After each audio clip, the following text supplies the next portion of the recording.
Hello, good evening, and I'm back tonight talking about how to be more disciplined when it comes to your weight loss goals and how to stop self sabotage.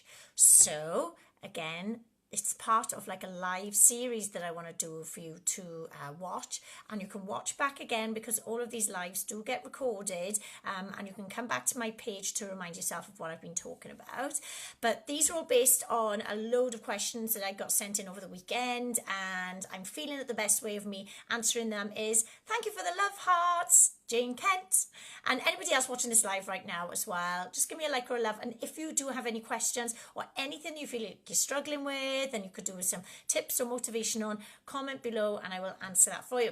So this evening, one of the questions was how to exercise more discipline and overcome short-term gratification for reaching your ultimate goals. So this is so good because what so many people want is they want overnight success, lose weight so quickly, feel fit, feel healthier, feel happy, feel like you've got that life that you dream of and wish that you had overnight, quickly. And then when you're like 7-10 days into it and you feel like you're not getting there quick enough, that's where so many people can start to think, oh, I don't know if I can do this is like too hard. And even though the lifestyle that they've had or got has made them feel miserable and want to change, that just seems a lot more comfortable than the hard work, so people just revert straight back to that.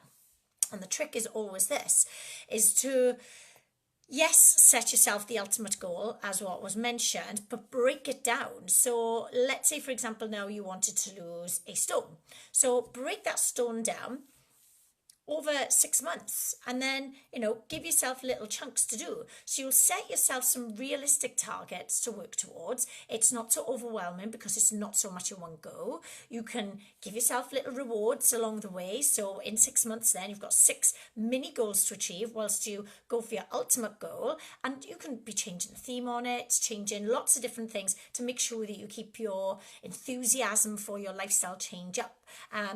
Biggest thing is always going to be, as I've said many times before, and I'll continue to say again, is getting support. And whether that is support with a group of people that are doing just the same as you, whether it is the support of who you live with. I was talking about this earlier on when I was with Badger at the podcast, and me and Deeks were having a little chat this morning, and both saying like, oh my gosh, if there was like chocolate here last night, I would start eating that. And then the other one was like, I know, if you had said, should I make some toast, I would have been totally like, yeah, go on babe, make it type thing. So how we support each other at home is one of the biggest things. Like if you've got someone at home with you that's like, right, I'm opening up a beer or a bottle of wine, do you want one? It's just going to be so hard to say no, isn't it? Or right, I'm going to go and get some chalky now, do you want any? And this is when your willpower is at your lowest, because you wake up full of motivation and willpower as you've recharged your bank stores of it. But as the day goes on and you make loads of decisions and you start to get more tired, what happens then? You kind of make your worst decisions at the end of the day when you're tired, and then you're just about to go to bed. You're like, why did I do that again? And then you wake up and then you're like, oh, I'm full of motivation, and then you use it all as the day goes on. So again, the way to exercise more discipline is to make yourself accountable, set yourself small, realistic targets, and basically deliberate practice on breaking bad habits. So at least the routine of what you usually do. Thank you for the love there, Claire. Thank you. When you have a little trigger, something that's going to like make you think about getting the chocolate or the wine or something, changing your routine of how you're going to reward yourself, and then slowly then that can be a better habit for you. So it does take hard work, but then nobody got the things that they really wanted landing on their lap. Not many people anyway. And when it comes to health, we have all got to work hard on it, but it does get easier. It really does. Okay, how to stop the self-sabotage and the negative belief cycle you may constantly find yourself in when it comes to food and exercise. So again, another really great question, and something that so many people find is that they're like, oh, how can I find ways of screwing this up now? And it doesn't have to be about weight loss. It could be anything, like, your job or a relationship. And a lot of this can be down to fear, fear of rejection, fear of looking silly, that if you start another diet, your partner's going to go, see, you told you it was a waste of money, or, all of these things. And even a fear of success.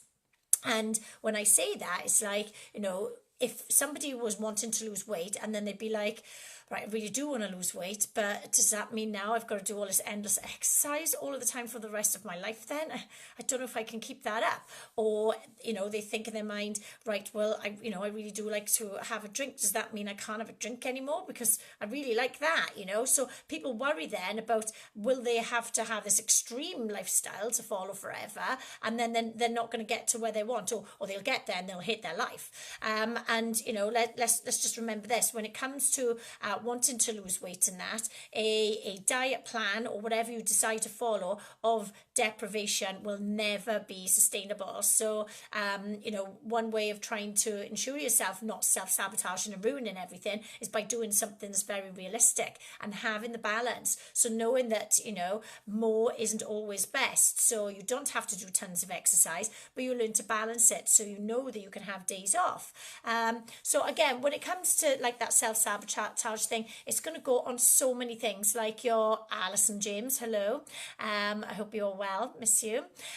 One of those things is like you probably don't have the belief in yourself that you would achieve it because you've done so many things in the past which didn't work for you, that you believe your own story then, that I will never get there because I haven't so far. So again, it's all of these things. It's the fear. It's worrying about, if you do get successful at doing it, will you have to give up all of the things that you love in your life? It's the belief because of experiences in your past where you've done fad diets or things that were unrealistic and hard to sustain and you never got there, so you think that you're never going to get there. So again, you need to look at a lifestyle of balance, one that you do exercise that you enjoy and gets you the results, one that allows you to have days off and you don't feel guilty, one that allows you to eat the good food and then enjoy, like for dinner this evening, can't even show you because it's on my phone now, pizza. I had pizza. I knew that Deeks was going to be working until a bit later, me and Danny at home, so I got a really nice one from Marks and Spencer's. It had Mediterranean vegetables or something like that, and I added a bit of smoked salmon on there. There's some in the fridge for him when he gets home. Me and Danny both had some and enjoyed it. Do we feel bad for it? No. Like half of that pizza was 467 calories. What's that? That's great, I looked at it. It was about 19 grams of fat, 55 grams of carbs, 20 grams of protein. So, it was a balanced meal. Was it the best one? There's definitely better. Of course there are. But sometimes you just got to do that stuff. And you don't even have to wait until a Saturday.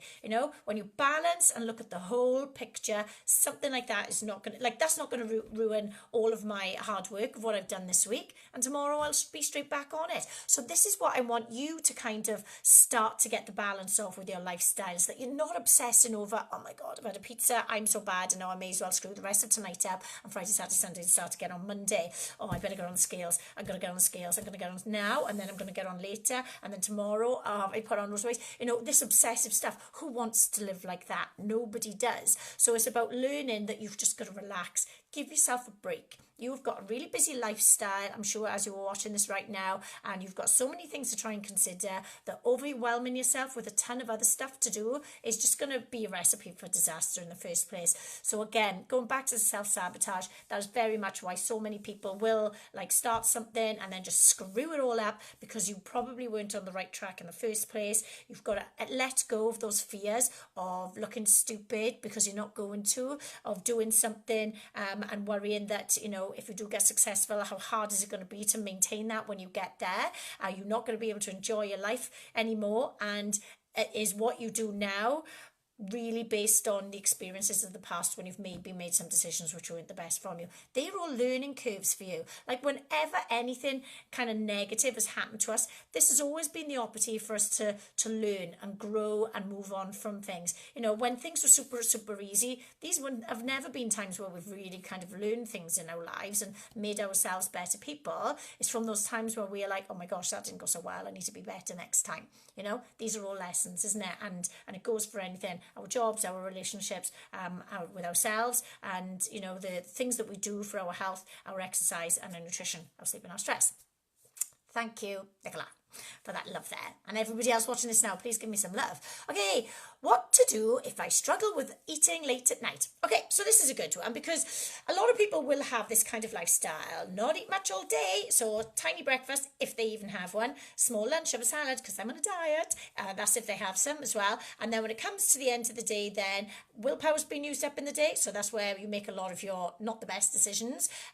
You're sitting down, being relaxed, chilling because you deserve it. You've had a tough day, you haven't eaten enough, so your body, your hormones and everything like get more food in, and then you just end up eating, thank you for the love there, loads more food. So it's like when you're burning more in the day, you give yourself less petrol, but when you're burning less in the night, you give yourself everything. It's the opposite way round. So you should be eating more when you're moving and less when you're not moving. But people do the wrong stuff, don't they? Many do anyway. So again, eating late at night can very well be because you haven't eaten enough in the day. So have a really good breakfast. If you're a breakfast eater, make sure that you have a really good lunch. So not something measly and small now because lunch is smaller. You know, something really good and satisfying is going to keep you going. A snack if you need to, a good evening meal, fill it up with veggies. Like I'm up to here sometimes with my food because I put so much vegetables on there, and oh gosh, and then you feel better by the time you actually get to bedtime. So really fill up your plates with food of good nutritional food, keep it balanced, and then that should help you to make sure that you aren't hungry for stuff. But a big thing is going to be your habits. So you'll have a routine. Like we've got our routines in our lives and what we do here at home, and the one says a certain thing to the other and the other says the other, and you go, yeah, go on then, or what's bedtime, or whatever you end up doing. So you might be like, well, yeah, we've got a bit of a trigger here. What normally happens is by the time one's put the kids to bed and the other one's put the dishwasher on, and we've had a little game of paper, scissors, stone of whose turn is it to do it all tonight, and then we actually get downstairs and we sit down and we chill, and that's where the munchies come out. And it's like repeat every single evening of the same type of thing. And then like, oh, we did it again. So number one, don't have them around. We can't have it in our house because the pair of us we can't like open something and have it the rest of it for tomorrow. Doesn't happen. I could probably do quite well with that. Deeks can't. Anyway, that's our story. So don't have it around. That makes it a lot easier for you. Secondly, exercise that discipline. Do I really need to do this now? Did I eat well at my dinner? I am actually going to put myself in a little bit of, I'm not going to have it. I'm going to abstain. I'm going to exercise some discipline here, because we do have to do that sometimes. It does take a bit of sacrifice sometimes to make it easier. And then instead of having 7 nights a week of wine, cheese, chocolate crisps, or whatever it is that you're having a little binge on in the night, take it down to 4. You will still see a difference. And then maybe take it down to 3, or just whatever's going on the weekends. So again, if you struggle with late night eating, look at what you're doing earlier on in the day to prevent this. Look at your habits. They need some work on. How is your energy, and is it cravings? And then you're probably going to need to exercise a bit of discipline, deliberate practice on some new habits if it really means that much to you to make these changes, and then you will get there. Just wean down though. Like I'm never going to say to anybody, you've got to cut that out completely, because I'm not going to tell anybody here to do something that I'm certainly not prepared to do. Because again, a lifestyle of deprivation is not sustainable. So don't start it in the first place. You can have little bits of the things that you fancy. On that note, my latest podcast is out. I was recording that with Badger earlier on today, so I'll make sure that the link is shared on my profile, so you catch up with that when you get 2 minutes. Have a little listen. And again, if you've got any questions, you can comment below. If you want to keep it private, you can inbox or DM me. That's absolutely no problem at all. Email me, tara@tarahammett.com. And that is it for my series for this week. I'll probably send something out to get a load of answers and inspiration to share with everybody next week. But on that note, it is going to be my last live of this week. Probably be back on here on Sunday after I've done my Life Transformer Plus meeting.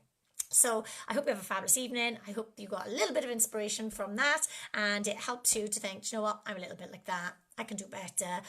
Or even that it says, you say to yourself, do you know what, I'm actually doing that, and I'm a bit pleased with myself. I deserve to tell myself you should be proud of yourself. Because it's not all about saying, oh, we need to be better at stuff, is it, guys? You probably are doing an amazing job at some stuff as well. So give yourself a pat on the back for those little wins as well. Have a fabulous evening, and I will see you soon.